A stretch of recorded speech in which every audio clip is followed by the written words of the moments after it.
अभी आप देख सकते हैं कि हम माँ वैष्णो देवी की गुफा में हैं और काफी अंधेरी गुफा है यहाँ पर। बिल्कुल नीचे झुक के जाना पड़ता है। और बोलो जय माता की, जय माता की। माता की। मीठी है बोली न किसी बात का घमंड है, इसीलिए तो सारे जग में सबसे प्यारा अपना उत्तराखंड है। नमस्कार दोस्तों, स्वागत है आपका एक बार फिर से मेरे प्यारे से ब्लॉग में। और आज हम आए हैं देहरादून के एक सुप्रसिद्ध शिव मंदिर में। तो आज इस मंदिर में शिवरात्रि की बहुत जोरों शोरों से तैयारी चल रही है। तो चलिए पहले आज हम आपको यहाँ के दर्शन करवाते हैं और फिर मेले की तरफ लेकर के चलते हैं और दिखाते हैं कि यहाँ पर किस तरीके से शिवरात्रि की तैयारियाँ चल रही हैं। तो दोस्तों अभी हम गेट पर हैं और यहाँ से चलते हैं मंदिर की तरफ। और ये बड़ा सा वृक्ष है जिसे काफ़ी पूजा जाता है और काफ़ी सालों से यहाँ पर है। तो आज मंदिर में काफ़ी भक्तों की भीड़ देखने को मिल रही है क्योंकि शिवरात्रि का महापर्व है। और अभी हम पहुँच चुके हैं मंदिर के दूसरे गेट पर। और ये मंदिर नदी के दोनों तरफ है क्योंकि बीच में नदी है, तो आधा मंदिर इस तरफ है और आधा मंदिर नदी के उस पार है।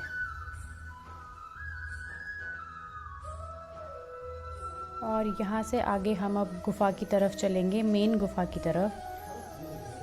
हम फाइनली पहुँच चुके हैं टपकेश्वर मंदिर में। तो सबसे पहले हम भगवान की दर्शन कर लेते हैं और उसके बाद हम यहाँ की स्थापना और इतिहास के बारे में जानेंगे। मुख्य रूप से ये मंदिर इस गुफा के लिए प्रसिद्ध है। तो इस गुफा के अंदर ही मुख्य मंदिर है और यहीं हम भगवान शिव के दर्शन करने वाले हैं। तो चलिए दोस्तों, आपको इस गुफा के अंदर भगवान शिव के दर्शन करवाने लेके चलते हैं।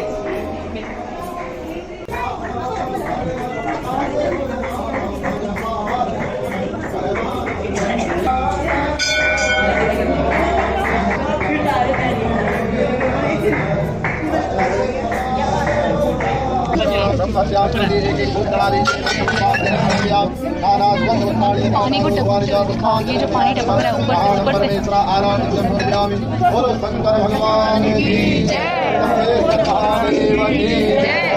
शांति रक्षा शांति पृथ्वी शांति रापः शांति रोगदय शांति वृद्धय शांति विश्वे देवाः शांति शांति शांति सामा शांति।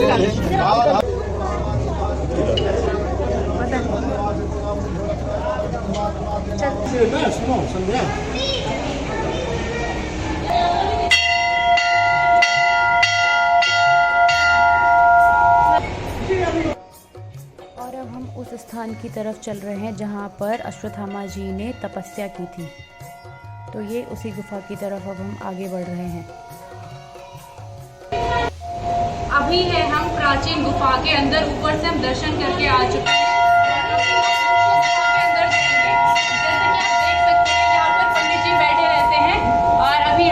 सारे भक्त हैं जो अंदर जा रहे हैं। हम भी अंदर जाने के लिए बिल्कुल अभी प्रतीक्षा में हैं। तो आइए आपको भी अंदर लेकर के चलते हैं।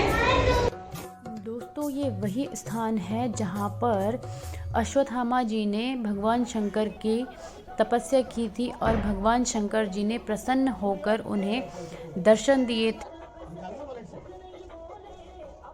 अभी हम यहाँ से बाहर निकलते हैं। अब निकले कैसे?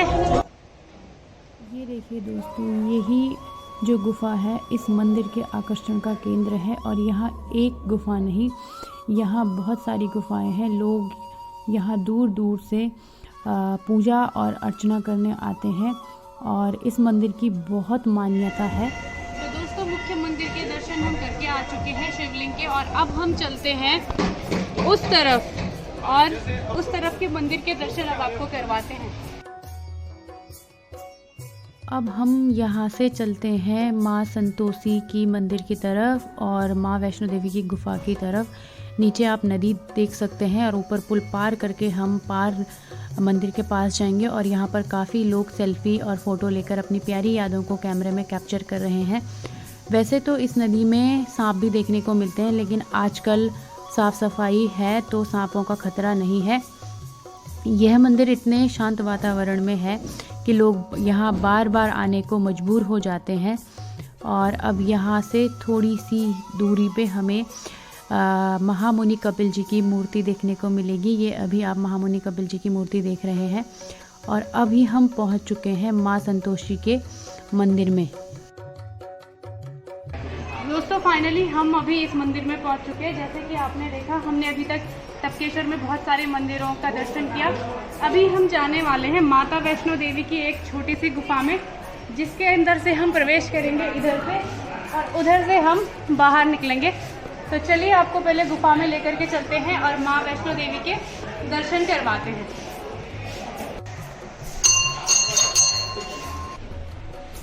तो अभी आप देख सकते हैं कि हम माँ वैष्णो देवी के गुफा में हैं और काफ़ी अंधेरी गुफा है। यहाँ पर बिल्कुल नीचे झुक के जाना पड़ता है और इसीलिए जो ये मंदिर है गुफाओं के लिए ही प्रसिद्ध है और मुख्य आकर्षण का केंद्र इस मंदिर का गुफाएं ही है। तो आइए, आ जाओ। जय माता दी। तो गुफा में हम अंदर चल ही रहे हैं, काफी नीचे है और बस सब पहुंचने वाले हैं माँ के दरबार में।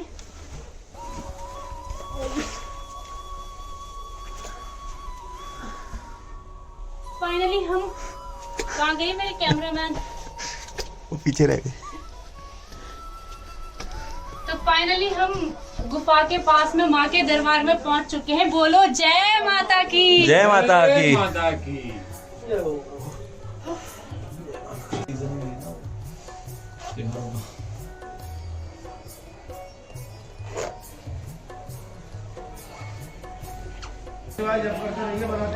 ओम नमः शिवाय। इस मंदिर में अभी एक महा अनुष्ठान चल रहा है जिसमें 1.25 लाख शिवलिंग बनाए गए। तो इसमें मैंने भी एक छोटा सा योगदान दिया और मैंने भी कुछ शिवलिंग बनाए, तो मुझे ये सौभाग्य प्राप्त हुआ। और अब हम चलते हैं पंडित जी की तरफ, क्योंकि पंडित जी अभी भगवान शंकर की सवारी नंदी जी की मूर्ति बना रहे हैं। तो दिखाते हैं आपको, ये देखिए। इसको देख के तो मुझे अपने बचपन की याद आ गई, क्योंकि बचपन में जब हम गांव में थे तो हम भी मिट्टी का कार्य करके ऐसे छोटे छोटे खिलौने और इसी तरह की बहुत सारी चीज़ें बनाया करते थे। तो लगभग जो है नंदी जी तैयार हो चुके हैं।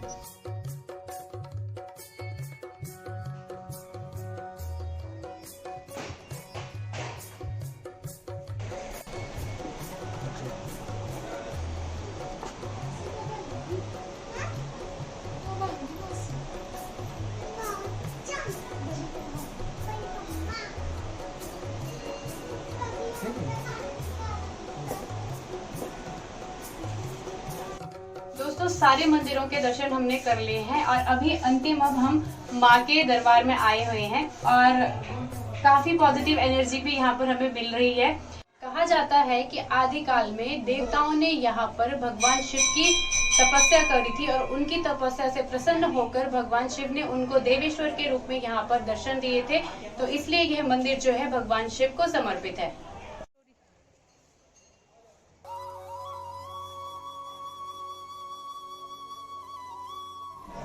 शिवरात्रि के इस महापर्व पर आज से यहाँ पर मेले की तैयारी हो रही है और लगभग 1 हफ्ते तक यहाँ पर लगातार मेला लगा रहता है और भक्तों की भीड़ लगी रहती है। तो आप अगर यहाँ आने का प्लान कर रहे हैं तो आप इस वक्त यहाँ पर आने के लिए आपके लिए ये बहुत अच्छा समय है। तो आप यहाँ पर भगवान जी के दर्शन करने आ सकते हैं, उनका आशीर्वाद प्राप्त कर सकते हैं। तो चलिए आपको एक झलकी मेले की तरफ लेकर चलते हैं। तो दोस्तों अभी हम हैं टपकेश्वर मेले में, जहाँ पर जोरों शोरों से मेले की तैयारी शुरू हो चुकी है और ये मेला लगभग महाशिवरात्रि से लगभग 1 हफ्ते तक चलता है, यानी कि ये मेला अगले संडे तक चलने वाला है। तो अगर आप लोग यहाँ पर आने वाले हैं तो जल्दी जल्दी से आ जाइए। यहाँ देखिए बड़ी सुंदर सुंदर यहाँ पर दुकानें लगी हुई हैं और वहाँ बच्चों के लिए क्या बोलते हैं इसे, झूले, ये झूले भी लगे हुए हैं। झूले तो है लेकिन कौन सा झूला है ये? अरे ये पता नहीं, मुझे तो पता नहीं है, मैं कभी इस तरह के झूलों में बैठी नहीं हूँ। लेकिन इस तरह के बच्चों के खेलने के सभी तरह के झूले लगे हुए हैं। आप यहाँ पर सामान सस्ता देते हो या महंगा? महंगा सस्ता हर तरह का है। अच्छा, जैसा कस्टमर।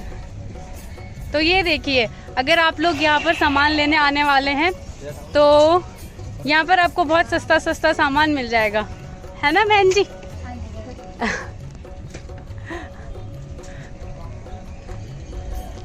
और ये देखिए यहाँ पर खट्टी मीठी टॉफ़ी भी है। क्या है, क्या पता नहीं क्या क्या क्या क्या है ये।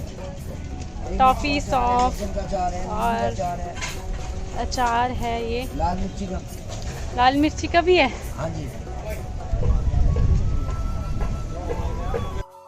और यहाँ पर बच्चों के लिए हर तरह की खेल और झूले तैयार किए गए हैं। दोस्तों, मंदिर दर्शन हमने कर लिए हैं और इस मंदिर की कहानी और स्थापना के बारे में मैं आपको बताना चाहूँगी। इस मंदिर का इतिहास महाभारत काल से जुड़ा हुआ है। कहा जाता है कि द्रोणाचार्य और उनकी पत्नी ने इसी स्थान पर भगवान शिव की तपस्या करी थी और भगवान शिव ने प्रसन्न होकर उनको अश्वत्थामा को पुत्र के रूप में दिया। और अश्वत्थामा ने एक बार अपनी माता से दूध की मांग करी और उनकी माता उनकी उस मांग को पूरी नहीं कर पाई, तो अश्वत्थामा ने फिर शिवजी की तपस्या करी और शिवजी उनकी तपस्या से खुश होकर उन्होंने उन्हें दूध एक धारा के रूप में प्रदान किया। कहा जाता है कि तब से यहाँ पर दूध की धारा बहती थी और वर्तमान में यह धारा जो है पानी के रूप में परिवर्तित हो चुकी है। जैसा कि आपने अभी देखा है, मैंने आपको दिखाया था कि ऊपर से पानी टपक रहा है, डायरेक्ट शिवलिंग में टपक रहा है। तो इसीलिए इस मंदिर का नाम टपकेश्वर पड़ा, क्योंकि दूध की धारा टपकती रही और वो वर्तमान में पानी के रूप में अभी भी टपक रही है। मान्यता ये भी है कि भगवान शंकर ने द्रोणाचार्य को इसी स्थान पर आशीर्वाद दिया और धनुर्विद्या, अस्त्र शस्त्र विद्या भी प्रदान की। और यह भी कहा जाता है कि देवताओं ने इसी स्थान पर भगवान शिव की तपस्या करी। तो दोस्तों, आज की यात्रा का समापन यहीं पर करते हैं। अगर आपको मेरा ये ब्लॉग अच्छा लगा हो तो वीडियो को ज़्यादा से ज़्यादा शेयर करें, लाइक करें, कमेंट करके मुझे बताएं कि आपको वीडियो कैसा लगा। और मेरे साथ बने रहने के लिए सब चैनल को सब्सक्राइब ज़रूर करें और बाजू में बेल आइकन है उसको ज़रूर प्रेस कर दें, ताकि आपको आने वाले वीडियोस के नोटिफिकेशन सबसे पहले मिल जाएं। और बहुत जल्दी मिलते हैं ऐसी एक इंटरेस्टिंग ब्लॉग के साथ। तब तक के लिए बाय, स्वस्थ रहें, मस्त रहें और आप सभी को महाशिवरात्रि की बहुत बहुत शुभकामनाएं।